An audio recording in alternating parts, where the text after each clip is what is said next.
বাজানো হয়নি তো অনেকই যা ওদের হয়ে গেছে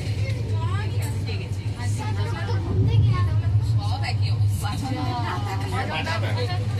বাচ্চা তো একবার নিতে থাকবে রাঁচি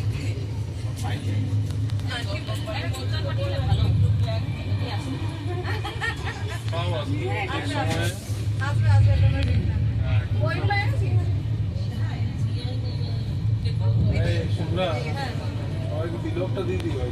আচ্ছা।